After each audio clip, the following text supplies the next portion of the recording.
मैं बड़ी ख़ास बात बता रहा हूँ। मेरे आका सल्लल्लाहु अलैहि वसल्लम ने सैयदा कायनात के लिए 3 कलिमात इस्तेमाल किए। फरमाया अल फातिमा तो बदअतुम मिन, एक जगह फरमाया अल फातिमा तो मुदगतुम मिन, और एक आपने शजना का लफ्ज इस्तेमाल किया, अल फातिमा तो शजनतुम मिन। हुजूर शेखुल इस्लाम ने इन तीनों कलिमात पर बड़ी बात की। वो अलग आपके पूरे कई घंटों के खिताबात हैं, आप सुने।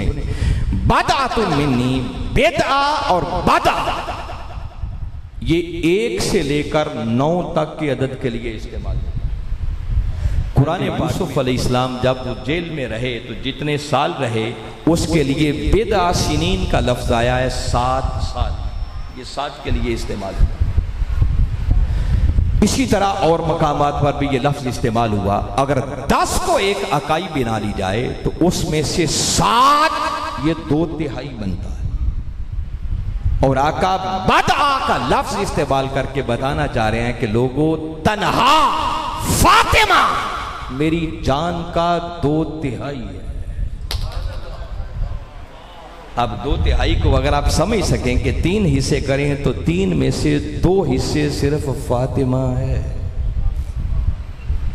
फिर फरमाया मुदगतुम मिन्नी, कुरान पाक में मुदगा का लफ्ज भी इस्तेमाल हुआ और हदीस मुबारका में भी इस्तेमाल हुआ।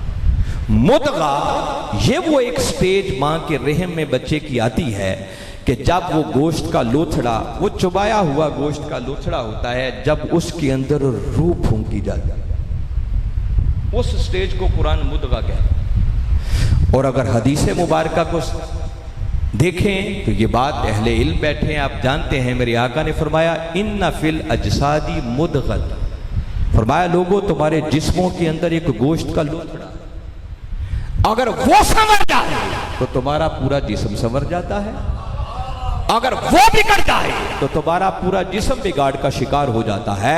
फरमाया वो गोश्त का मुदगा जो तुम्हारे सीनों के जिस्मों के अंदर है वो क्या है?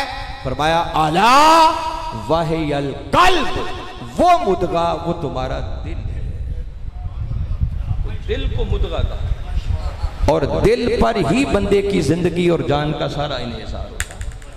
तो आका ने जब कहा कि फातिमा मेरा मुदगा है तो आका फरमाना चाह रहे हैं कि लोगों, फातिमा मेरी जान है और फातिमा में मेरी जान है। शजना, शजना उस कैफियत को कहते हैं कि जब 2 दरख्तों की शाखें या जड़ें आपस में इस तरह मिल जाएं जैसे हाथों की उंगलियां मिलती हैं और उनको जुदा ना किया जा सके, उसको शजना कहते हैं। और आका फरमाना चाह रहे हैं कि लोगों, फातिमा मेरा शजना है। क्या मतलब? फातिमा मुझसे जुदा नहीं है और मैं फातिमा से जुदा नहीं। कुर्बान जाए उस सैयदा कायनात की शान पर, उस सैयदा कायनात के मकाम पर जिनको आका ये मकाम अता करे। मैंने बताया ये एक अलग सब्जेक्ट है।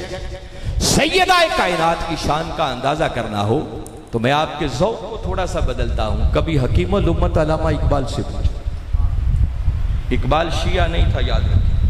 हमने अहले बैत की मोहब्बत को सिर्फ शियों के खाते में डाल दिया। वो हनफी है, सुन्नी है। उनसे सैयदा कायनात की शान पूछे। मैं लंबी बात नहीं करता, सिर्फ उनकी एक रुबाई सुनाता। हद कर दिया इकबाल ने सैयदा कायनात की शान बयान। वो कहते हैं रिश्ता आईने हक जंजीरे पास। इकबाल से कोई पूछे कि सैयदा कायनात की शान और मकाम क्या है? रिश्ताए आईने हक जंजीरे पास, पासे फरमाने जनाबे मुस्तफा, वरना गिरदे तुरबतश कर दीद में सजदा बरखा के ऊपर। आइए आसान करके समझाता हूं नौजवानों के लिए। इकबाल कहता है रिश्ताए आईने हक, आईने हक से मुराद दीन इस्लाम, रिश्ता ताल्लुक को कहते हैं। इकबाल कहता है कि ये जो मैंने कलिमा पढ़ लिया है दीन हक के साथ, दीन इस्लाम के साथ मेरा ताल्लुक बन गया है, मैंने इस्लाम कबूल कर लिया है। तो फरमाया इस्लाम को कबूल करना जंजीर पास, ये मेरे पाँव की जंजीर बन गया है। ये रिश्ता मुझे हिलने नहीं देता। अल्लामा अशरफ फारूकी साहब, बड़ी काबिल गौर बात है जो इकबाल कह रहा है कि रिश्ताए आईने हक जंजीरे पास, कि दीन इस्लाम का रिश्ता, ये ताल्लुक जो मैंने कलमा पढ़ लिया है, दायरा इस्लाम में आ गया हूं, इस रिश्ते ने मेरे पाँव में जंजीरें डाल दी। ये मेरे पाँव की जंजीर बन गया जो मुझे हिलने नहीं दे। पासे फरमाने जनाबे मुस्तफा, फिर कहते हैं मुझे कमली वाले आका सल्लल्लाहु अलैहि वसल्लम के फरामीन का हया है, अदब है, वो मुझे इजाजत नहीं देते, वो मुझे हिलने नहीं देते। एक दीन हक का रिश्ता मेरे पाँव की जंजीर, एक कमली वाले आका के फरामीन का अदब और हया, ये मुझे इजाजत नहीं देते। अगर इजाजत होती तो क्या करता? आगे कहते हैं वरना गिरदे तुरबतश गर्दीद भी, ऐ सैयदाए कायनात, अगर ये दो चीजें मेरे रास्ते की रुकावट ना होती, दीन हक का रिश्ता मेरे पाँव की जंजीर ना बनता, कमली वाले आका के फरामीन का मुझे अदब ना होता, हया ना होता, तो ऐ सैयदाए कायनात, वरना गिरदे तुरबतश गर्दीद भी, अगर ये दो चीजें रुकावट ना बनती तो ऐ सैयदाए कायनात, इकबाल तेरी कब्र और तेरी तुरबत के गिर्द तवाफ कर, इसके चक्कर लगा। इकबाल से पूछो सैयदाए कायनात का मकाम क्या? वरना गिरदे तुरबतश गर्दीद भी, ऐ सैयदाए कायनात, इकबाल आपकी तुरबत, आपकी कब्र के गिर्द चक्कर लगाता, तवाफ करता, और सिर्फ तवाफ ही ना करता, सजदा बरखा के पाशीद में, ऐ सैयदाए कायनात, अगर ये दो चीजें रुकावट ना होती तो इकबाल सिर्फ तवाफ ही ना करता, बल्कि इकबाल तेरी तुरबत और कब्र से उठने वाली मट्टी के जर्रों को भी सजदे करता। इकबाल से पूछो सैयदाए कायनात की शान क्या है, मकाम क्या है। मैंने बताया ये अलग सब्जेक्ट है, मैं तो सिर्फ इतना कहना चाह रहा हूं कि हाज़रीन मुकर्रम जरा ठंडे दिल से सोचो, वो सैयदाए कायनात सलामुल्लाहि अलैहा जो सारी कायनात की औरतों की सरदार हो, जो आका की जान हो, जिनमें आका की जान हो, जो आका का मुदगा हो, जो आका का शजना हो, जिनकी ये शान और मकाम हो, जरा ठंडे दिल से सोचो वो किसी की मोहब्बत की मोहताज हो सकती है? कोई उनसे मोहब्बत करे ना करे, उनकी शान को कोई फर्क रह गई। हसनैन करीमैन अलैहिमुस्सलाम के बाबा की बात, मौला कायनात अली शेर खुदा की बात, तो सैयदाए कायनात की मैंने बात की है। उन्हीं की बात सामने रखते हुए चार मिसरे मेरे जहन में फौरन आ रहे हैं। मैं चाहता हूं पहले वो आपकी नजर कर दूं कबल इसके कि आगे पीछे। किसी ने क्या खूब कहा है कि दरियाए इल्म फजल का गौहर तो है अली, दरियाए इल्म फजल का गौहर तो है अली, एहसासे किरदगार का जौहर तो है अली, और क्या कहूं अली की फजीलत के बाब में, अरे कुछ भी ना हो बतूल का शौहर तो है।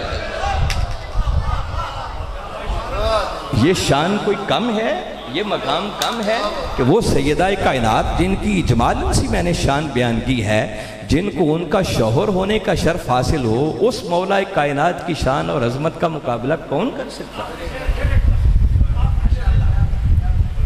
इकबाल कहता है कि दरियाए इल्म फजल का गौहर तो है अली, एहसासे किरदगार का जौहर तो है अली, और क्या कहूं अली की फजीलत के बाब में, अरे कुछ भी ना हो बतूल का शौहर तो है। ये शान कम है मौला कायनात अली शेर खुदा की? अल्लाह ने ये शर्फ अदा किया जिनका निकाह अक्स अल्लाह ने आसमानों पर। हदीस की किताबें बड़ी बड़ी हैं। जिब्रील अमीन अलैहिस्सलाम ने मेरे आका को आकर खबर दी कि आका अल्लाह रब्बुल इज्जत ने मलाइका की दुनिया में आसमानों पर 40,000 मलाइका को गवाह बनाकर अली का निकाह फातिमा के साथ कर दिया। अब तुम भी जमीन पर अली का निकाह फातिमा से करो। क्या शान होगी मौला कायनात अली शेर। और मैं बता रहा हूं कि एक एक हस्ती पर बात करना मकसूद नहीं है, मैं तो उसी आयत पर आपको लाना चाह रहा हूं। सिर्फ बता रहा हूं कि वो बातिल ख्याल जो जहनों में पैदा हो सकते हैं, ज़रा थोड़ा सा सोचें ठंडे दिल से। मौला कायनात कुर्बान जाए उनकी अज़मत और शान पर। सिर्फ एक ही बात अर्ज करता हूं, अहले इल्म बैठे हैं, आप जानते हैं कि मेरे आका ने गदीर खुम के मौका पर हज़ार सहाबा के इज्तिमा मिंबर पर जलवा अफरोज होकर अली का हाथ थामा, बुलंद किया और फरमाया मन कौन तो मौला फहाजा अली मौला। फरमाया सुन लो, जिस जिसका मैं मौला हूं उसका अली मौला है। और मेरे आका सारी कायनात के मौला, उनकी मौलाइयत से बाहर कोई नहीं। कोई पूछे कोई दलील, तो मैं तालब इल्माना सी बात आपको बता रहा हूं। कुर्बान जाऊं आका की इस शान पर जो बारी ताला ने कुरान में बयान की। फरमाया वमा अरसलनाका इल्ला रहमतल लिल आलमीन। फरमाया महबूब हमने आपको सब जहानों के लिए सरापा रहमत बनाकर। और जो आलमीन का लफ्ज इधर है ना, सेम यही आलमीन का लफ्ज सूरा फातिहा की पहली आयत में है। फरमाया अल्हम्दुलिल्लाह रब्बिल आलमीन। ये सेम दोनों जगहों पर आलमीन का लफ्ज बता रहा है कि बारी ताला ये ऐलान फरमा रहे हैं कि प्यारे जहां जहां तक मेरी रबूबियत का दायरा है, वहां वहां तक के लिए मैंने तुझे सरापा रहमत बना दिया है। कायनात के जिस जिस जर्रे का वो रब है, उसी उसी जर्रे के लिए उसने कमली वाले आका को सरापा रहमत बना दिया है। तो कायनात के जर्रे जर्रे को आका की रहमत की भीख और खैरात मिल रही है। और जो जो आका की रहमत की खैरात और भीख पा रहा है ना, उसके मेरे आका मौला तो बन गए। और आका फरमा रहे हैं जिस जिसका मैं मौला हूं उसका। ये वजह है कि जब अली की बात आती है तो हम कहते हैं मौलाए कायनात। वो अलग बात कि जब अली को मौलाए कायनात करें तो कईयों की तबीयत ऐसे ही खामखा में खराब हो जाती है, बदनसीबी की बात है। तो वो मौलाए कायनात है। और अगर मेरा अकीदा को पूछना चाहे कि हम अली को कैसे मौला मानते हैं, तो एक मैसेज और आपको देना चाह रहा हूं। किसी ने बड़ी खूब मेरे अकीदे की तर्जुमानी की है। वो कहता है मिजाज गुल शाख गुल पे देखो, मकाम खुशबू सबा से पूछो। मैं आसान करता हूं, गुल कहते हैं फूल को। वो शायर कहता है कि अगर फूल का मिजाज देखना हो ना, तो उस वक्त देखो जब वो शाख पे लहरा रहा होता है। खुशबू का मकाम जानना हो तो उस वक्त देखो जब वो सबा के दोष पे सफर कर रही है। अब आपको जल्दी समझ आएगी। वो कहता है मिजाज गुल शाख गुल पे देखो, मकाम खुशबू सबा से पूछो। अली का रुतबा घटाने वालों, अली का रुतबा खुदा से पूछो।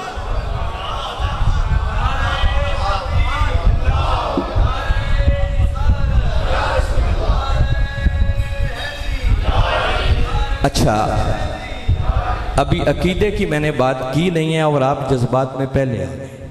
अब एक बार फिर आपको ज़हमत करना पड़ेगी, फिर सुने। मिजाज गुल शाख गुल पे देखो, मकाम खुशबू सबा से पूछो। अली का रुतबा घटाने वालों, अली का रुतबा खुदा से पूछो।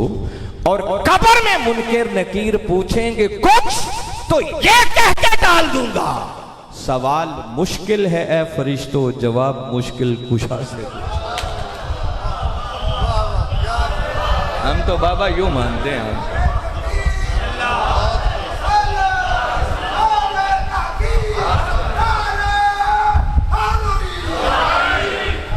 वो मौला ही क्या जो मुश्किल कुशा ना हो। इकबाल से पूछो ना, इकबाल ने ये टाइटल इस्तेमाल किया। शान वो सैयदा कायनात की बयान कर रहे हैं। वो कहते हैं मरियम अज यक निस्बत ईसा अजीज, आज से निस्बत फातिमा जहरा अजीज। हजरत मरियम अलैहिस्सलाम को तो कहते हैं एक निस्बत मिली थी जिससे इतनी बुलंद हो गई कि वो ईसा अलैहिस्सलाम की वालदा थी, सिर्फ एक निस्बत थी। और सैयदाए कायनात वो हैं जिनको 3 निस्बतें ऐसी ऐसी मिली कि देखो उनको सामने रख के फिर सोचो सैयदाए कायनात का मकाम। मैं सिर्फ लाना तो मुश्किल कुशा तक जा रहा था आपको, मगर आप पूरा ही सुन ले। फिर इकबाल उन 3 निस्बतों की बात करता है कि नूरे चश्मे रहमतुल लिल आलम। सैयदाए कायनात की पहली निस्बत यह है कि उनको रहमतुल लिल आलमीन जैसी हस्ती की आंखों का नूर होने का शर्त। इमाम अव्वलीन व आखिरीन वो रहमतुल लिल आलमीन जो अव्वलीन व आखिरीन के इमाम। और आगे कहते हैं दूसरी निस्बत सैयदाए कायनात की यह है कि बांधुए ताजदारे हालाता मुर्तजा मुश्किल कुशा शेरे खुदा। अकीदा सीखना हो तो इकबाल से सीखो। इकबाल उन्हें खुद मुश्किल कुशा कह रहे हैं। कहते हैं सैयदाए कायनात का दूसरा एजाज ये है कि उस हस्ती की ज़ौजा होने का शर्फ मिला जो ताजदारे हल अता है। अब इसकी समझ में नौजवानों के लिए अर्ज कर रहा हूं। कुरान पाक का एक सूरा है जिस सूरा का नाम ही सूरा हल अता है। उसको सूरा दहर भी कहते हैं, सूरा इंसान भी कहते हैं। उसका आगाज यहां से होता है हल अता अलल इंसानी हीनुम मिनद दहरी लम यकुन शैय्यम मज़कूरा। वो ताजदारे हल अता कहते उनकी बानो उनकी ज़ौजा होने का शर्फ मिला। कौन से ताजदारे हल अता? मुर्तजा मुश्किल कुशा शेर। अकीदा इकबाल से सूखो। और तीसरी निस्बत भी अब बात चल रही है तो अर्ज कर देता हूं। आगे इकबाल कहता है मादरिया मरकज़े परकारे इश्क और मादरिया काफला सालारे इश्क। वो सैयदाए कायनात जिनको उस हस्ती की मां होने का शर्फ मिला जो इश्क की प्रकार का मरकज है। कभी प्रकार देखी है? ज्योमेट्री बॉक्स में होती थी 2 टांगों वाले, वो जिसको रख कर घुमाते थे तो वो कहते हैं मरकज इश्क की प्रकार, इश्क की प्रकार का मरकज वो इमाम अली मकाम इमाम हुसैन। और मादर काफला सालारे इश्क, इश्क के काफला के सालार इमाम अली मकाम इमाम हुसैन अलैहिस्सलाम की जिनको मां होने का शर्फ मिला, उस सैयदाए कायनात की अजमत का आलम क्या हो। तो मैं बता रहा हूं कि उनको मौलाए कायनात का टाइटल सुनकर तबीयतें खराब नहीं होनी चाहिए, तबीयतों पे जो बना जाना चाहिए। मेरे कायद, मेरे शेख, मेरे मुरब्बी, वक्त के मुजद्दिद शेखुल इस्लाम प्रोफेसर डॉक्टर मोहम्मद ताहिरुल कादरी मद्दाजिल्लाह उलाली, हम एक मरतबा उनके पास बैठे थे तो आपने एक नसीहत हमें फरमाया, बेटे कभी आपने जायजा लेना हो कि ईमान के किस पानी में। तो आपने फरमाया बेटे सादा सा मयार दे रहा हूं जिसको पल्ले मार। फरमाया किसी ऐसी नशिस्त में जाओ जिसमें अहले बैत की अजमत की बात हो रही है, उनके फजाइल की बात हो रही है, उनकी शान बयान हो रही हो। फरमाया अगर अली फातिमा हसनैन करीमैन अलैहिमुस्सलाम की अजमत की बात सुनकर दिल घुटन महसूस करे, तंगी महसूस करे, तो फरमाया बेटे समझ जाना ईमान में खराबी है, अपने ईमान की खैर मांगे। फरमाया ईमान सलामत तब है कि अहले बैत की अजमत की बात हो, सुनकर दिल खुशी से बाग बाग हो जाए। इस पैमाने पर खुद को परखा। मैं सादा सी, ये भी किबला हुजूर का फरमान है। मैं चूंकि इन हस्तियों की अजमत पर एक एक बात बताइए, वरना हर हस्ती अलग अलग कई कई खिताबात का तकाज़ा करती है कि उन पर गुफ्तगू की जाए। देखे ना, अगर किसी का आपने अंदाजा करना हो कि उसके ईमान की कैफियत क्या है, अहले बैत के साथ उसकी सूरत हाल क्या है, तो उसको जांचने के 2 ही तरीके हैं, या उसके कलाम से पता चलेगा या उसके चेहरे से पता चलेगा। वो बोलेगा तो समझ आएगी बोलता क्या है, उसका बोलना बताएगा कि अहले बैत की मोहब्बत है या नहीं, और वहां से अंदाजा होगा कि ईमान के किस पानी में है। और अगर कोई बोले ही ना, चुप्पी साध ले, तो उसकी चुप उसका चेहरा बताएगा कि चेहरा क्या कहता है।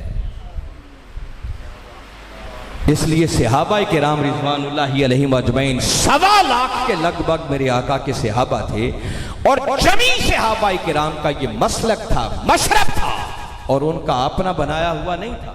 सहाबाए किराम के पास जो कुछ था वो अताए मुस्तफा थी, आका के कदमों से उन्होंने लिया था। सहाबाए किराम कहते हैं कि आका के पर्दा कर जाने के बाद अगर हमें किसी की पहचान करना होती कि ये मोमिन है या मुनाफिक, तो कहते क्या करते, कुन्ना नारिफुल मुनाफिकीना बिबुग़्ज़िहिम अली।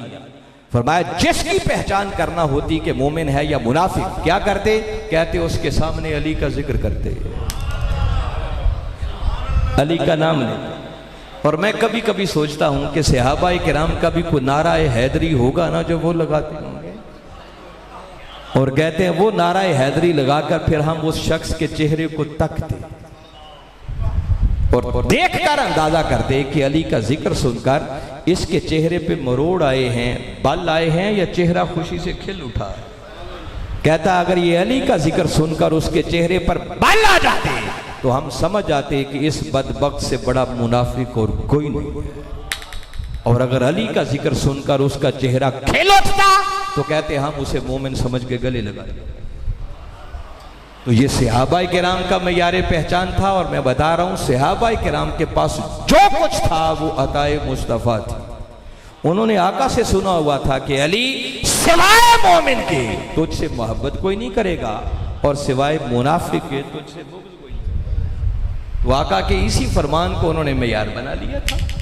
तो हाज़रीन मुकर्रम मुझे बताएं वो हस्ती जो खुद मौलाए कायनात हो, ध्यानतदारी से कहें, वो किसी की मोहब्बत की मोहताज हो सकती है? तो पहली ऑप्शन तो खत्म कि वो हस्तियां हमारी मोहब्बत की मोहताज। दूसरा एक बातिल ख्याल इससे भी बड़ा आ सकता है कि माज़ अल्लाह को यूं सोचे कि अच्छा ये हस्तियां मोहताज नहीं तो शायद रसूल इनकी मोहब्बत का मोहताज। जो बारी ताला कह रहे हैं महबूब ने बता दो कि मैं तुझसे कुछ नहीं मांगता, अगर मेरी वफाओं का सिला देना है तो अली, फातिमा, हसन और हुसैन अलैहिमुस्सलाम से मोहब्बत करना। तो रसूल तकाजा कर रहा है तो माज़ अल्लाह रसूल मोहताज है? रसूल किसी का मोहताज? उसने किसी का मोहताज क्या होना है जो खुद सारी कायनात को बांटने वाला। सही बुखारी शरीफ है ना, मेरे आका फरमाते हैं इन्नमा अना कासिमुन वल्लाहु युअती। फरमाया अता मेरा अल्लाह करता है और सारी कायनात को बंटता दरे मुस्तफा से है। जिसको जो कुछ मिला, जो मिल रहा है और जो मिलेगा वो मिलता ही मुस्तफा के कदमों का सदका है। तो जो सारी कायनात को बांटने वाला हो वो किसी का मोहताज नहीं हो सकता। तीसरा इससे भी बड़ा बातिल ख्याल आ सकता है कि फिर अल्लाह हुक्म दे रहा है तो क्या अल्लाह इनकी मोहब्बत का मोहताज? ऐसा सोचना भी कुफ्र है। अल्लाह जब कोई हुक्म देता है तो माज़ अल्लाह वो इसलिए नहीं देता कि वो मोहताज होता है उस बात। अल्लाह ने हुक्म दिया अकीमुस्सलात, नमाज कायम करो, और कोई मन चला ये सोचे कि माज़ अल्लाह शायद अल्लाह हमारे सजदों का मोहताज है, तो इससे बड़ा कुफ्र भी कोई होगा? उसने हुक्म दिया है मगर वो हमारे सजदों का मोहताज। वो चाहता है कि लोगों जब मेरी बारगाह में तुम झुकने वालों बन जाओगे तो एक तो दर बदर की ठोकरों से बच जाओगे, और जब इखलास नीयत के साथ मेरे हुजूर झुकोगे तो मैं खुदा तुझ पर अपने कर्म के दरवाजे खोल दूंगा। तो खुदा भी मोहताज, इस पर मुझे ज्यादा बहस में जाने की जरूरत क्लियर है। 3 ऑप्शन बचती थी ना। बड़ी ईमान अफरोज बात बताना चाह रहा हूं, असल आयत पे आपको फिर ले आया कि कोई सोचे कि अल्लाह और उसके रसूल ने ये जो इतना जोर दिया कि इनसे मोहब्बत करना वाजिब और फर्ज करार दे दिया है, तो माज़ अल्लाह क्या ये हस्तियां मोहताज हैं, क्या रसूल मोहताज है, क्या अल्लाह मोहताज है? तो तीनों तसव्वुरात बातिल हैं। ना वो हस्तियां मोहताज, ना रसूल मोहताज, ना अल्लाह मोहताज। तो जब तीनों ऑप्शंस निगेट हो गई, रद्द हो गई, वो मोहताज नहीं है, तो हुक्म तो फिर भी है, जोर तो है कि इन हस्तियों से मोहब्बत करो। तो फिर इन हस्तियों से मोहब्बत पर जोर क्यों दिया? तो नादा इंसान फिर ठंडे दिल से बैठकर खुद ही गौर कर कि जब वो हस्तियां भी हमारी मोहब्बत की मोहताज नहीं है, रसूल मोहताज नहीं है, अल्लाह मोहताज नहीं है, तो पीछे ऑप्शन सिर्फ एक ही बचती है कि कहीं हम ही तो उनकी मोहब्बत के मोहताज नहीं हैं। जवाब यस, हाँ वो मोहताज नहीं है, हम उनसे मोहब्बत करने के मोहताज हैं। और बारी ताला समझाना ये चाहते हैं, महबूब अपनी मीठी मीठी ज़ुबान से इन्हें बता दो कि लोगों ये जो मैंने तबलीग रिसालत का फरीज़ा अंजाम, तबलीग रिसालत का मतलब अल्लाह का पैगाम हम तक पहुंचाया, और उस तबलीग रिसालत का पहला सिरा ये है कि हमें ईमान की दौलत मिली। बोलिए क्या मिली हमें? ईमान की दौलत हमें मुयस्सर आई। अगर मेरे आका तशरीफ ना लाते, आका की जुबान मुबारक ना हिलती, आका आकर हमें अल्लाह की तरफ दावत ना देते, ना फरमाते कूलू ला इलाहा इल्लल्लाह तुफलिहू, लोगों कहो अल्लाह के सिवा कोई इबादत के लायक नहीं है, फलाह पा जाओगे, अल्लाह के ये पैगामात मेरे आका हम तक ना पहुंचाते, तो मुझे बताइए हमें ईमान की दौलत मिलती? उस तबलीग रिसालत का पहला सिला ईमान है। और आप, मैं एक ही किताब का रेफरेंस दे रहा हूं जिसमें जुमला उम्महातुल कुतब के हवाला जात एक ही जगह मिल जाएंगे कि मैंने जितनी बातें की हैं किस किस बड़ी किताब में ये सारी बातें हैं। हुजूर शेखुल इस्लाम ने एक किताब लिखी है कराबतुन नबी सल्लल्लाहु अलैहि वसल्लम, और उसमें बाकायदा आपने इस आयत करीमा पर बड़ी शेर हासिल गुफ्तगू की। चारों अकवाल आपने लिए हैं जो कुर्बा की तफसील में आए, और फिर बताया है कि इनमें अर्जा तरीन कौल कौन सा है, और उसके दलाइल दिए हैं। फिर आगे सफ़ातों के सफ़ात भरे हुए हैं, पूरे दलाइल दिए, और वहां पर बाकायदा एक इमाम का ये कौल आपने नकल किया है कि ये जो फरमाया ना ला अस्अलुकुम अलैहि, ये ही ज़मीर है जिसका माना तबलीग रिसालत किया जाता है। तो कल्बी ने इसका माना करते हुए अपनी तशरीह के अंदर लिखा है कि अलैहि ही ज़मीर से मुराद ही ईमान है, और बारी ताला फरमा रहे हैं महबूब ने बता दो ये जो मैंने ईमान की दौलत से तुम्हें सरफराज किया है, इस पर तुमसे कोई अजर नहीं मांगता, कोई मुआवजा नहीं चाहता। बारी ताला समझाना चाहते हैं लोगों, ये जो मेरे महबूब ने आकर तुम्हें दावत दी, जिस दावत को कबूल करने के नतीजे में तुम्हें ईमान की दौलत मिली, और अब तुम्हारी कीमती तरीन मता तुम्हारा ईमान बन चुका है, फरमाया अब मैं और मेरा रसूल चाहते हैं कि तुम्हारा ईमान बचा रहे, तुम्हारा ईमान महफूज रहे, मगर याद रखो ईमान सलामत सिर्फ उस खुश नसीब का रहेगा जिसके दिल में अली, फातिमा, हसन और हुसैन की मोहब्बत। इसलिए इन हस्तियों की मोहब्बत पर जोर दिया कि अगर हमारी वफाओं का सिला देना चाहती हो, गुलामी का हक अदा करना चाहते हो, मैंने मेहनत की, जिद्दोजहद की, तगोदो की, तुम्हें ईमान की दौलत से सरफराज किया है, तुमने मुझे क्या देना है, और मैं तुझे एक और नेमत अदा करता हूं। मेरी वफाओं का सिला सिर्फ ये है, इन हस्तियों से मोहब्बत करना, क्योंकि इनसे मोहब्बत करोगे तो तुम्हारा ईमान बचा रहेगा। तो अपने लिए नहीं मांगा, वो भी हमारे लिए मांगा। और कुरान की आयत इसकी तायीद कर रही है। सूरह सबा, कुरान पाक का 34वां सूरा है, उसकी आयत नंबर 47 को जाके पढ़ लीजिए। बारी ताला ने कुरान में फरमा दिया, कुल महबूब ने बता दो, मा साअलतुकुम मिन अज्र, मैं तुमसे कोई अजर नहीं मांगता, हाँ अगर कोई अजर मांगता हूं तो अपने लिए नहीं, फाहुवा लकुम, जो मांगता हूं वो भी तुम्हारे लिए।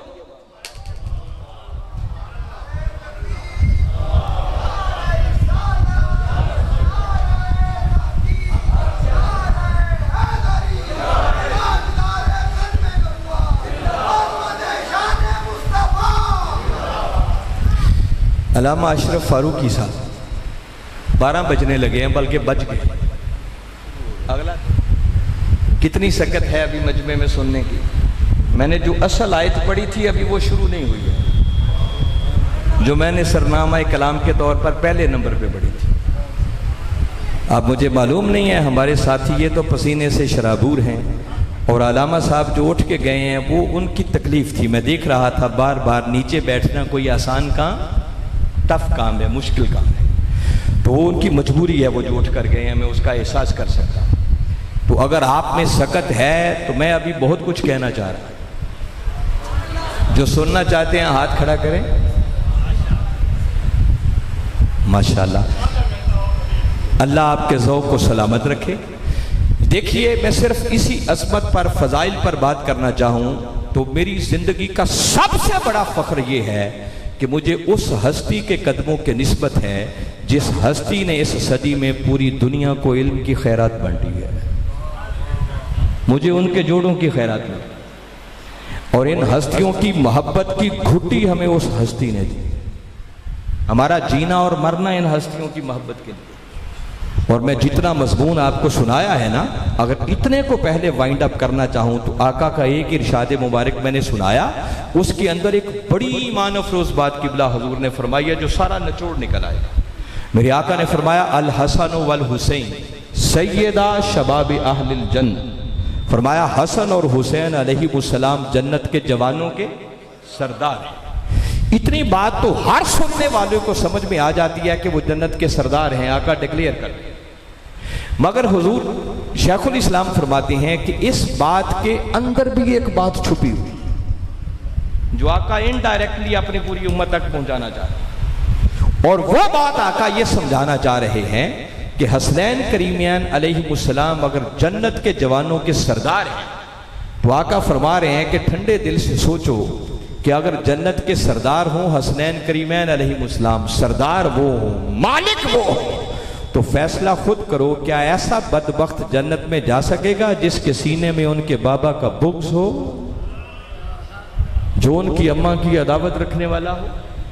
सरदार वो हो और उनके बाबा का बुग़्ज़ रखने वाला भी जन्नत में गया बैठा हो तो ये सरदारी ना हुई, ये तो तमाशा बन गया। तो आका उनको सरदार डिक्लेयर करके दर हकीकत ऐलान ये फरमा रहे हैं कि लोगों, जन्नत में सिर्फ वो जाएगा जिसके सीने में अहले बैत की मोहब्बत होगी। अहले बैत की मोहब्बत के बगैर याद रखो कोई जन्नत के करीब भी नहीं फटक सकता। तो इसलिए हाज़रीन मुकर्रम, अहालियान सरगोदा, अहले बैत की मोहब्बत में जीना सीखो और अहले बैत की मोहब्बत में मरना सीखो। मेरे आका ने फरमाया, जो मेरी अहले बैत की मोहब्बत की कश्ती में सवार हो गया वो निजात पा, और जिसने मेरी अहले बैत की कश्ती में सवार होने से इराज किया, मुंह मोड़ा, फरमाया समझो वो गर्क हो गया। यहां तक मैं पहली बात क्लोज कर रहा हूं। जो पहला मैसेज ईमान और अकीदे के हवाले से मैंने आपको दिया कि अगर ईमान को बचाना चाहते हैं, अकीदा दुरुस्त चाहते हैं, तो ईमान नाम ही आका की अहले बैत की मोहब्बत, इश्क और अदब में फना हुआ। ईमान सिर्फ उस सीने में आता है जिस सीने में मेरे आका की अहले बैत की मोहब्बत। जो सीना इनकी मोहब्बत से खाली है उस सीने में कभी ईमान नहीं आ सकता। ये मजमा चूंकि आम मजमा नहीं है, मैं आम सतही किस्म का आज आपको मैसेज और पैगाम नहीं देना चाहता। मैं एक तालिब इल्म होने के नाते आज एक बड़ा पैगाम दे रहा हूँ। मैदान करबला में इमाम अली मकाम इमाम हुसैन अलैहिस्सलाम ने अपने नाना के दीन की खातिर अपना सब कुछ ही कुर्बान कर दिया, और कुर्बान इसलिए किया कि मेरे नाना का दीन बच जाए। इसी मकसद के लिए किया ना। और क्या दीन इसलिए बचाया था कि सब कुछ कुर्बान करके उन्होंने दीन को बचाया कि दीन बच जाए ताकि बाद में आने वाले उसे शो केस में, शो रूम में सजा सजा के रखें। वो दीन बचाया तो इसलिए था कि दीन बच जाए, क्योंकि ये दीन क्या है? ये दीन वो है जो अल्लाह ने हम इंसानों को जिंदगी गुजारने के लिए एक दस्तूर के तौर पे अता किया, एक निज़ाम हयात के तौर पर अता किया। आपने कभी ना कभी ये जुमला जरूर सुना होगा कि दीन क्या है? कहते हैं इस्लाम एक मुकम्मल ज़ाब्ताए हयात है, जिसका मतलब कि अल्लाह ने हम इंसानों को जिंदगी गुजारने के लिए जो निज़ाम दिया है ना, उस निज़ाम हयात का नाम है इस्लाम। उसको दीन हक कहते हैं। और वो दीन नवासाए रसूल ने सब कुछ देकर बचाया इसलिए था कि ये निज़ाम हयात बच जाए, ताकि मेरे नाना की क़यामत तक आने वाली उम्मत इस दीन इस्लाम पर अमल पैरा होकर अपनी दुनिया भी संवार सकें और अपनी आखिरत भी संवार सकें। कुछ पैगाम वो हैं जो आप सुनते रहते हैं। आज मैं बड़ी अंदर की बात एक और बड़ी ख़ास पैगाम देना चाह रहा हूँ। वो कहते हैं ना, शायद कि तेरे दिल में उतर जाए मेरी बात। आइए आज कुरान की रोशनी में ईमान को फिर डिफाइन करना चाहते हैं। इस पर गौर करें। कुरान पाक में 20 मकामात पर बारी ताला ने ईमान की सिफात बयान की हैं, ईमान की तारीफ की है, मगर ये वाहिद एक ऐसा मकाम है कि जहां बारी ताला ने शुरू में भी हसर रखा, एंड पे भी हसर रखा। बहुत समझने वाली बात है। ये सूरह हुजुरात कुरान पाक का 49वां सूरा है और उसकी आयत नंबर 15 है। सुन रहे हैं मेरी बात भाई? तवज्जो से ध्यान है। अब थोड़ा सा हौसला चाहिए अब सुनने के लिए, बात भी थोड़ी टफ है। पहली बातें तो ज़ौक वाली थी, ज़ौक में आपको पता ही नहीं चला कि वक्त कितना गुजर गया। अब थोड़ा सा आपको एहसास होगा, मगर गौर से सुनेंगे तो आज एक बड़ा मैसेज और पैगाम लेके जाएंगे।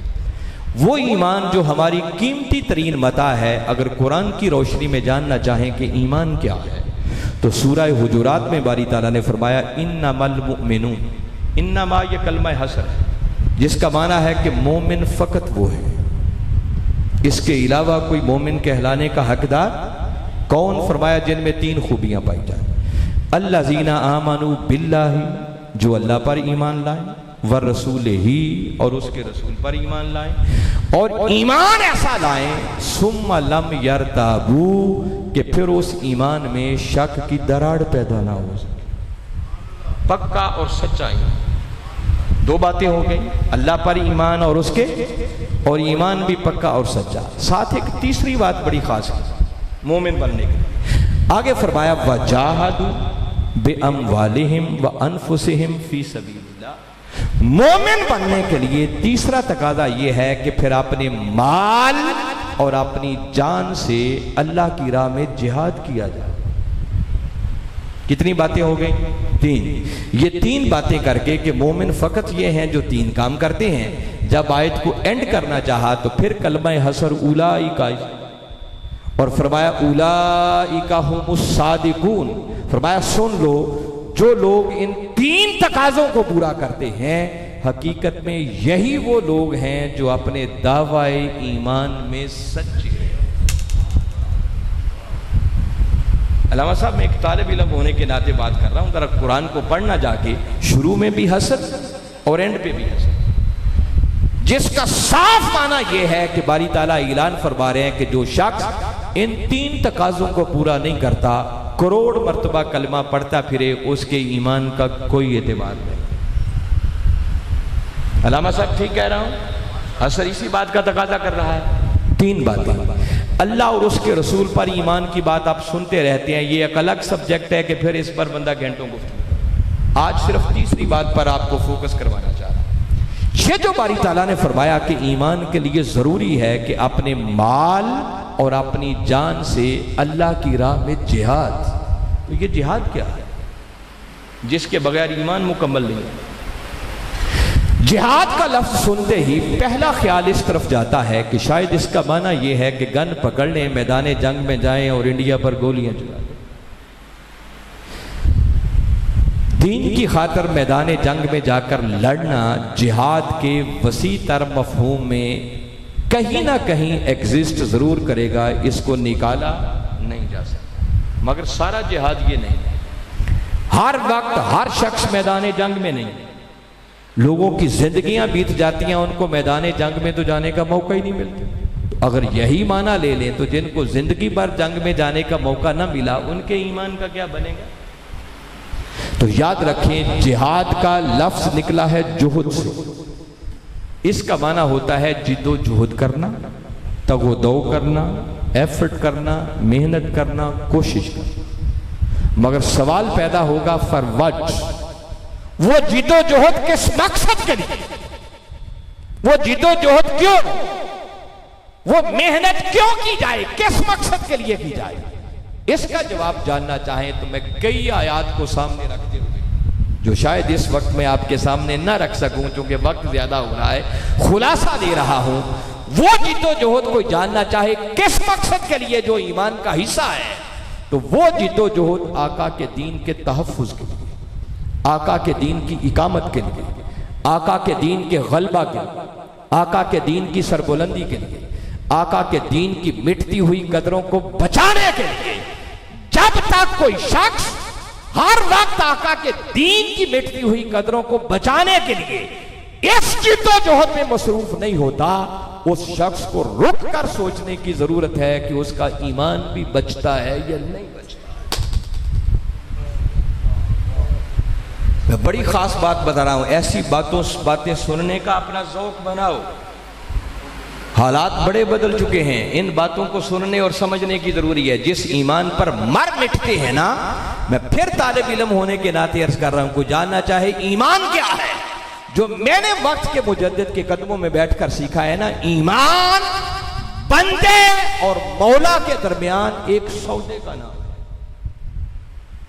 और वो सौदा क्या है, आइए कुरान की रोशनी में बताता हूं। सूरह तौबा 9वीं सूरत, उसकी आयत नंबर 111 है। बिल्कुल 2 जमा 2 4 की तरह बताता हूं, पढ़िएगा जाकर कुरान को। फरमाया इन्नल्लाह हश्तरा, बेशक अल्लाह खरीद लेता है। खरीदार कौन बनता है? वो खुद खरीदार बनता, खुद खरीदता। किससे? हर किसी से नहीं। आगे फरमाया मिनल मुमिनीन, बेशक अल्लाह मोमिनों से खरीदता है। इधर बंदा कलिमा पढ़ता है, कलिमा पढ़ते ही बंदे का मौला के साथ एक सौदा होता है और मौला उस बंदे से कुछ खरीदता है। अच्छा मौला तू क्या खरीदता है मोमिनों से? तो आगे फरमाया अनफुसहुम व अमवालहुम, बेशक अल्लाह मोमिनों से उनकी जानें भी खरीद लेता है और उनके माल भी खरीद लेता है। बंदा हैरान होकर अर्ज करता है कि मौला सौदा तो 2 तरफा होता है, कुछ दिया जाता है और कुछ लिया जाता है। अब जान भी तूने लेनी है, माल भी तूने लेना है, तो बता बदले में हमें क्या मिलेगा? तो वो आगे उसी आयत में कहता है बेअन्ना लहुमुल जन्नह, बंदे तूने कलिमा पढ़ लिया, कलिमा पढ़ के सौदा हो गया कि अब जान भी मेरी, माल भी मेरा, और मैं खुदा वादा करता हूं कि इस जान और माल के बदले तुम्हें जन्नत अता कर दी जाएगी। ये जो बंदे और मौला के दरमियान ये सौदा होता है ना, इस सौदे का नाम है ईमान। जन्नत इतनी सौखी नहीं, ये जानो माल के सौदे के बदले जन्नत मिलनी, ये मैं एग्जैक्ट कोई लगी लिपटी बात नहीं की, लफ्जों का तर्जुमा आपके सामने रखा है। इस सौदे का नाम ईमान है। हमने कलमा जरूर पढ़ा है मगर उस ईमान की रूह को कभी नहीं समझा। अब सवाल बड़ा एक दिलचस्प पैदा होता है कि ये जो मौला बंदे से उसकी जान भी खरीद लेता है, माल भी खरीद लेता है, तो वो खरीद के करता क्या है? उसने भी कोई शोरूम तो नहीं बनाए हुए जहां वो सजा सजा के रखता है कि ये अशरफ फारूकी साहब की जान है और ये रियाज भट्टी साहब का दिया हुआ माल है। वो क्या करता है हमारी जान और माल? वो कहता है लोगों मुझे कहीं हाजत नहीं, ये सब कुछ मेरा ही दिया हुआ, वापस भी मैं नहीं ले लेना। तो मौला फिर करता क्या है? ये क्या सौदा है कि जान भी खरीद लेता है, माल भी खरीद लेता है? वो कहता मुझे कहीं हाजत नहीं है, मेरा एक मंशा है। मौला वो क्या मंशा है? फरमाया मेरा मंशा ये है कि मैंने इंसानों को जिंदगी गुजारने के लिए जो दस्तूर हयात दिया है, निज़ाम हयात दिया है, जिसे वो दीन हक कहता है, वो कहता है मेरा मंशा ये है कि ये दुनिया के बनाए हुए सारे निज़ामों पे गालिब आना चाहिए। और वो कहता है इसी मकसद के लिए मैंने अपने रसूल को भेजा। 3 मकामात हैं कुरान पाक में। हुवल्लज़ी अरसला रसूलहु बिल हुदा व दीनिल हक लियुज़हिरहु अला दीन। अल्लाह वो है जिसने अपने रसूल मुकर्रम सल्लल्लाहु अलैहि वसल्लम को हिदायत और दीन हक के साथ भेजा, और भेजा इसलिए ताकि उसका ये रसूल इस दीन हक को दुनिया के सब निजामों पर गालिब करे। तो अल्लाह ने रसूल को किस मकसद के लिए भेजा? दीन के गलबा के लिए। तो जब अल्लाह ने रसूल को इस मकसद के लिए भेजा तो इसका मतलब कि अल्लाह का मंशा है कि यह दीन गालिब आए। अगर उसका मंशा ना होता तो वो रसूल को इस मकसद के लिए भेजता ही क्यों? तो मैं एक बड़ा टेक्निकल जुमला कह रहा हूं इस आयत करीमा के तनाजुर में।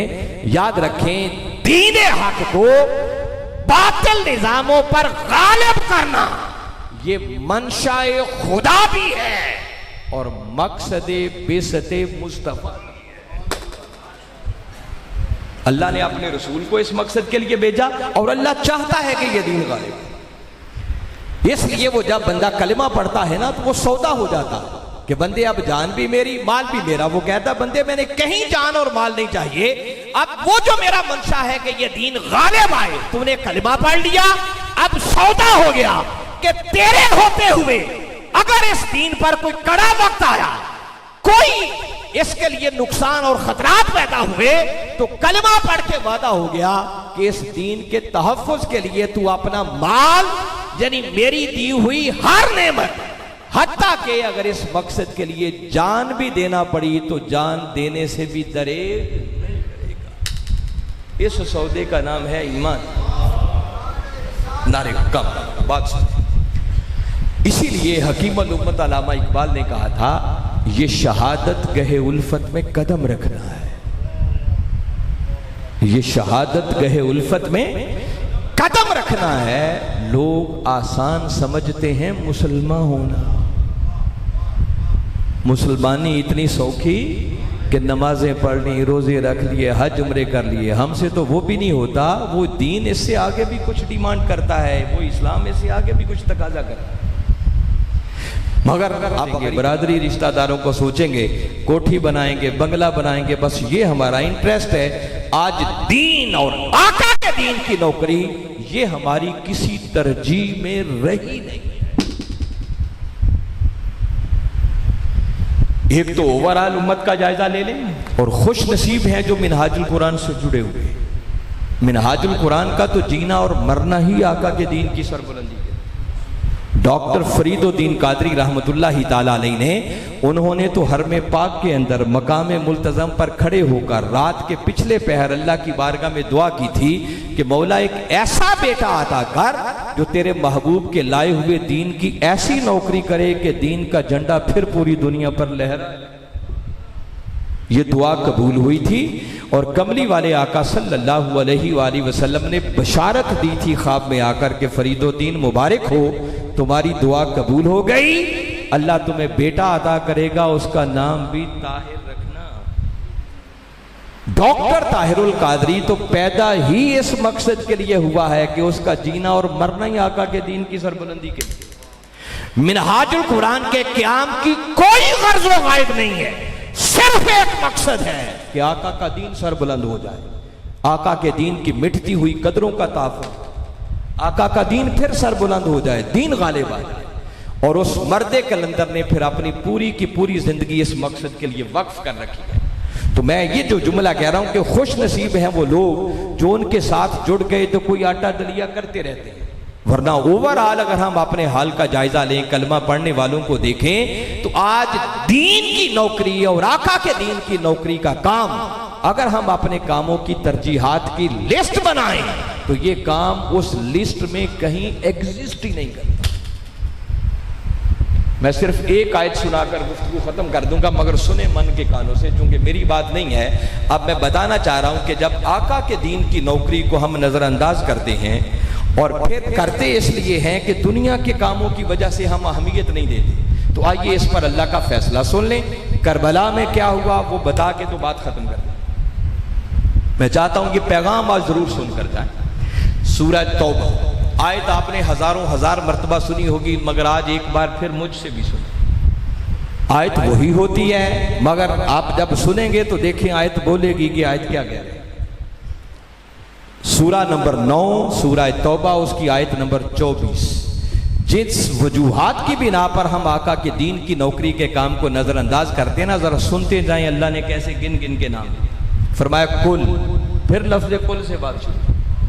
इसका मतलब बात मामूली नहीं है, बड़ी अहम है। फरमाया महबूब ने बता दो, इन काना आबाउकुम, कि लोगों ये जो तुम अपने वालिदैन से मोहब्बत करते, व अबनाउकुम, फिर तुम्हारी अपने बेटों से यानी औलादों से मोहब्बत, व इख्वानुकुम, फिर तुम्हारी अपने भाइयों से मोहब्बत, व अज़वाजुकुम, फिर तुम्हारी अपनी अज़वाज से मोहब्बत, व अशीरातुकुम, फिर तुम्हारी अपने रिश्तेदार और ख़ानदान से मोहब्बत, व अमवालो निक़्तरफ़्तुमूहा, फिर तुम्हारी अपने अमवाल से मोहब्बत जिनको तुम बड़ी मेहनत से कमाती हो, व तिजारतुन तख़शौना कसादहा, फिर तुम्हारी अपनी तिजारत से, कारोबार से, बिजनेस से मोहब्बत जिसके नुकसान का तुम्हें डर लगा रहता, व मसाकिन तरदौनहा, फिर तुम्हारी अपने मस्कन से, घर बार से मोहब्बत जिसे देख देख कर तुम्हारी आंखें ठंडी होती हैं।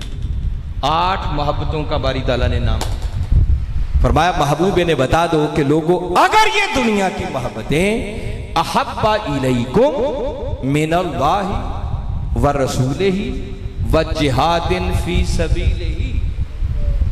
वो जो सूरह हुजुरात में 3 चीजों का जिक्र आया था ना, अल्लाह पर ईमान, रसूल पर ईमान और माल और जान से अल्लाह की राह में जिहाद, वो 3 चीजें यहां नजर आएंगी। फरमाया महबूब ने बता दो, अगर ये दुनिया की मोहब्बतें अहब्बा इलैकुम मिनल्लाहि व रसूलिही व जिहादिन फी सबीलिही, फरमाया अगर ये दुनिया की मोहब्बतें अल्लाह की मोहब्बत, उसके रसूल की मोहब्बत और फिर अल्लाह की राह में जिहाद की मोहब्बत पर गालिब आ गई, तो महबूब ने बता दो फतरब्बसू हत्ता याती अल्लाहु बिअम्री, कि फिर इंतजार करना इन पर अल्लाह का अज़ाब कब उतरता है। अब आयत आप सुनते रहते हैं, मगर अभी इस आयत को मैं बेदार करना चाहता हूं आपके ज़हनों के अंदर। बात भी बड़ा शॉर्टली करना चाह रहा हूं। अल्लाह और उसके रसूल की मोहब्बत आज फिर नहीं गुफ्तगू करना चाहता, ये बात लंबी हो जाएगी। मैं उसी जिहाद पर फोकस करना चाहता हूं। एक तरफ दुनिया की 8 मोहब्बतें और आगे फरमाया व जिहादिन फी सबीलिही, फरमाया लोगों अगर ये दुनिया की मोहब्बतें मेरे मुस्तफा के लाए हुए दीन की नौकरी की मोहब्बत पर गालिब आ गए, तो महबूब ने बताओ फिर इंतजार करना इन पर अल्लाह का अज़ाब कब उतरता है। मैं सादा लफ्जों में बताना चाह रहा हूं, मुझे बताइए वालिदैन से मोहब्बत करना कोई नाजायज काम है? मैं सिर्फ समझाने के लिए एक ही बात बताता हूं, इसी पर 8 की बात नहीं करता। मेरे आका ने फरमाया कि अगर कोई शख्स सिर्फ घर बैठे ही एक मर्तबा मोहब्बत भरी निगाह से वालिदैन के चेहरे को तक ले, तो घर बैठे ही कबूल हज का सवाब। तो अगर खाली तकने पर कबूल हज का सवाब है, तो जो उनकी खिदमत में लग जाए, जो हर वक्त उनकी रजाजोई में लगा रहे, उनको खुश करने में लगा रहे, तो सोचो अल्लाह उस पर करम के कितने दरवाजे खोलेगा। सेम सिचुएशन औलाद की मोहब्बत, भाइयों की मोहब्बत, अज़वाज की मोहब्बत, रिश्तेदारों की मोहब्बत, मालो दौलत, कारोबार, घर बार, एक मोहब्बत भी नाजायज नहीं। और याद रखें ये सारी मोहब्बतें सिर्फ जायज ही नहीं, ये इबादत बन जाती हैं, बशर्ते के ये आका के दीन की नौकरी की मोहब्बत से नीचे नीचे रहे। अगर ये सर उठाने लगे, गालिब आने लगे, अल्लाह और उसके रसूल की मोहब्बत और आका के दीन की नौकरी मोहब्बत मगलूब होने लगे, वो पीछे चली जाए। अब लोगों को यह समझ नहीं आती कि वो पीछे कैसे रह जाते। आका का दीन तकाजा कर रहा है, मिनहाजुल कुरान के लोग हैं, मिशन तकाजा कर रहा है कि फलां काम के लिए जाना है। दूसरी तरफ आपकी औलाद का कोई काम है, आपकी दुकानदारी है, आपका कारोबार है, आपको डर लगता है दुकान बंद कर दी, गाहक भाग जाएंगे, कल कहां से आएंगे। आप सिर्फ अपने कारोबार की खातिर, बिजनेस की खातिर, घर बार की खातिर, औलाद की खातिर, खानदान की खातिर, वालिदैन की खातिर अगर आका के दीन की नौकरी के काम को नजरअंदाज करेंगे, तो इसका माना है ये दुनिया की मोहब्बत गालिब आ गई और आका के दीन की नौकरी की मोहब्बत पीछे रह गई। फरमाया अगर ये दुनिया की मोहब्बतें मेरे मुस्तफा के दीन की नौकरी की राह में रुकावट बन गई, इन वजूहात की बिना पर तुमने इस दीन की नौकरी के काम को नजरअंदाज कर दिया, तो फरमाया महबूब ने बताओ फिर इंतजार करना इन पर अल्लाह का अज़ाब कब उतरता है। किबला हुजूर ने एक मौका पर इस आयत पर गुफ्तगू की और आपने निचोड़ दिया एक जुमले के अंदर। फरमाया लोगों इस आयत करीमा में बारी ताला मोहब्बतों का एक तवाज़ुन समझा रहे हैं। क्या समझा रहे हैं? कि ये मोहब्बतें कहाँ तक जानी चाहिए, उससे आगे नहीं बढ़नी चाहिए, जायज़ कहाँ तक है, नाजायज़ कहाँ हो जाती है।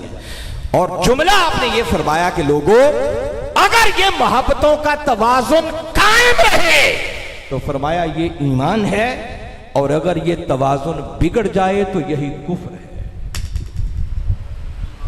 अब आपने अपने गिरेबान में झांक के देखना है कि हमारे यहां आका के दीन की नौकरी का काम किस तरजीह में है, और मैदान करबला में नवासाए रसूल, जिगर गोशाए बतूल, इमाम अली मकाम इमाम हुसैन अलैहिस्सलाम ने प्रैक्टिकली साबित किया।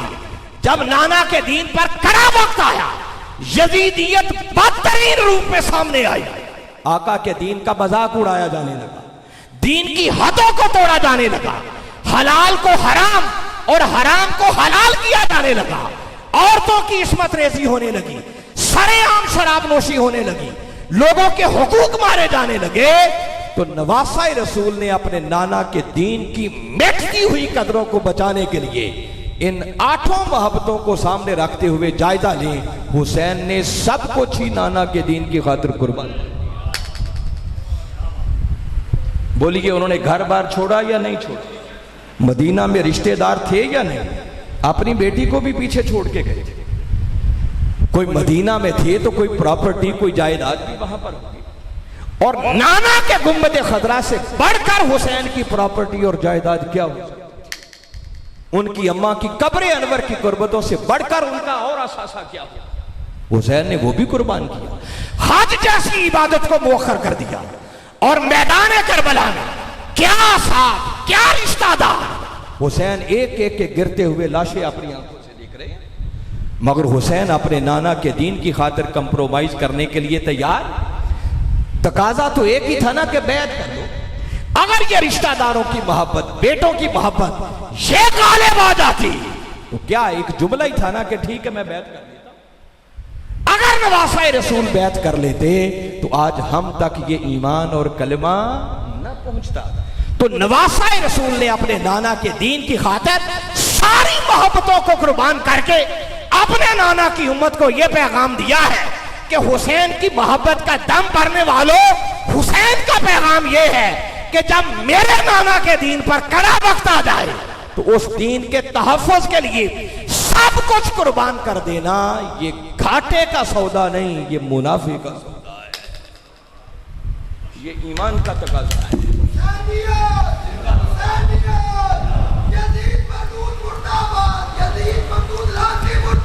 आओ, अगर नवासा रसूल के वफादार बनना चाहते हो तो फिर नवासा रसूल के नक्शे कदम पर चलना सीखो।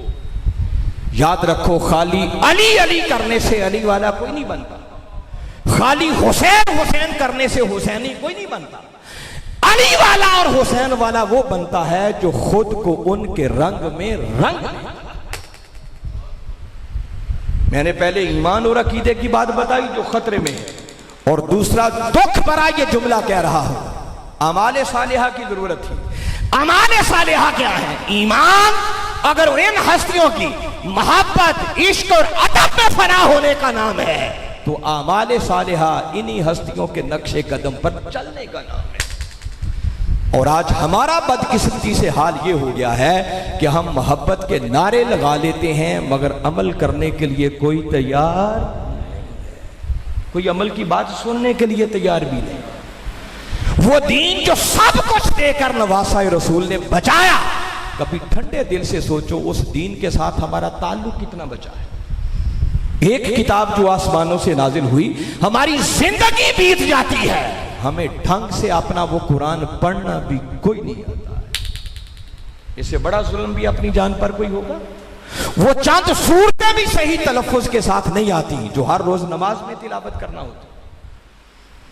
और जिन खुश नसीबों को कुरान पढ़ना आ जाता है, फिर सोचे उनमें से वो कितने बचताते हैं कि जो पढ़े तो उन्हें समझ भी आती है कि इस कुरान के अंदर लिखा गया है।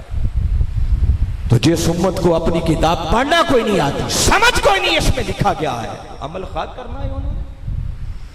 आज हम सिर्फ इस बात पर तकिया करके बैठ गए हैं कि मीलाद का महीना आए, रबीउल अव्वल, तो एक मीलाद का जलसा कर लो। मुहर्रम का महीना आए तो अहले बैत के नाम का जलसा कर लो। बस अल्लाह अल्लाह खैर सल्लाह हमारा बेड़ा पार। ये मेरे कायद का पैगाम है। अगर सिर्फ इसी को बेड़ा पार समझते हो तो आपने फरमाया 14 सदियों के अंदर ऐसे किसी का बेड़ा पार होते हुए मैंने नहीं देखा।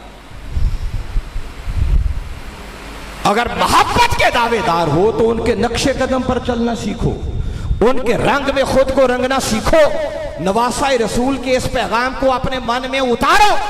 कमली वाले आका सल्लल्लाहु अलैहि वसल्लम के लाए हुए दीन की नौकरी के काम को फर्स्ट प्रायोरिटी पर रखो। उस दीन को सीखो, मरते दम तक दीन पर अमल करो। और अगर तुम्हारी जिंदगी के अंदर दीन पर कड़ा वक्त आ जाए तो सब कुछ देकर भी दीन को बचाना पड़े तो सब कुछ दे देना भी घाटे का सौदा नहीं, ये मुनाफे का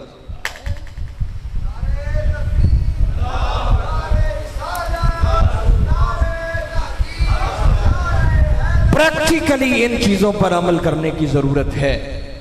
इस धोखे से बाहर निकले। मैं देखता हूं हमारी मजालिस के अंदर शिया हजरात तो एक तरफ रहे ना, मैं सुन्नियों की मजालिस की बात कर रहा हूं।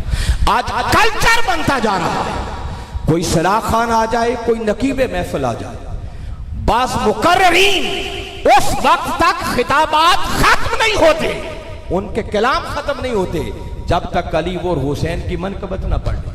फिर कहते हैं दोनों हाथ उठा के कहो, फिर हैदर हैदर की गर्दान होती है। हाँ, जब मोहब्बत उरूज पर पहुंचे तो बंदा फट पड़ता है, फिर जिक्र करता है, मगर खाली हलक से ऊपर वाले नारे मैं जिम्मेदारी से कह रहा हूं ये सब रद्द कर दिए जाएंगे अगर खुद को उनके रंग में रंगा, उनके नक्शे कदम पर चले ना, अमल अपनी जिंदगी में लाओ, खुद को बदलो बदलो बदलो। अगर बदलते नहीं हो तो खुदा की कसम कल बड़ी परेशानी का सामना करना पड़ेगा। कबल इसके कि आंखें बंद हो जाएं, उस वक्त के आने से पहले पहले आंखें खोलो, बेदार हो जाओ। नवासा रसूल के इस पैगाम को मन में उतार कर इस पर अमल करना सीखो। अगर ये दो तरह का ताल्लुक इन हस्तियों से कायम हो गया कि अल्लाह ने ये हस्तियां दे दी, दिलों के अंदर इनकी मोहब्बत, इश्क और अदब के चिराग रोशन करो ताकि ईमान का तहफ़्फ़ुज़ हो और इनके नक्शे कदम पर चलो ताकि अमाले सालिहा का जखीरा मिले। अगर ये दोनों तरह की निस्बत कायम हो गई तो समझो दुनिया भी संवर गई, आखिरत भी संवर गई। और ये दोनों चीजें इस वक्त फितनों की जद में है। मैं बता, बहुत सारी गलत फहमियां पैदा कर दी गई हैं, आज सिर्फ चंद रस्मों तक रह गए हैं, उसके आगे कोई सोचने को तैयार ही नहीं। यही अल्लाह का पैगाम है, यही उसके रसूल का फरमान है और यही इस सदी के अंदर डॉक्टर ताहिरुल कादरी और मिनहाजुल कुरान का पैगाम है कि लोगों सीनों में इन हस्तियों की मोहब्बत और अदब के चिराग रोशन करो, तन पर इनकी सीरतों का पहरा बिठाओ। अगर ये दोनों निस्बतें कायम हो गई तो फिर दुनिया में भी कामयाबी होगी, आखिरत में भी कामयाबी हमारे कदम चुमेगी। मैं बारे दीगर जुमला मुंतजमीन को दिल की गहराइयों से मुबारकबाद पेश करता हूँ। दुआ गो हूं कि अल्लाह आपकी इस काविश को कबूल फरमाए और जो कुछ मैंने कहा है समझकर ईमान लाते हुए इस पर अमल करके अपनी दुनिया और आखिरत को संवारने की तौफीक अता फरमाए। वमा अलैना इल्लल बलाग।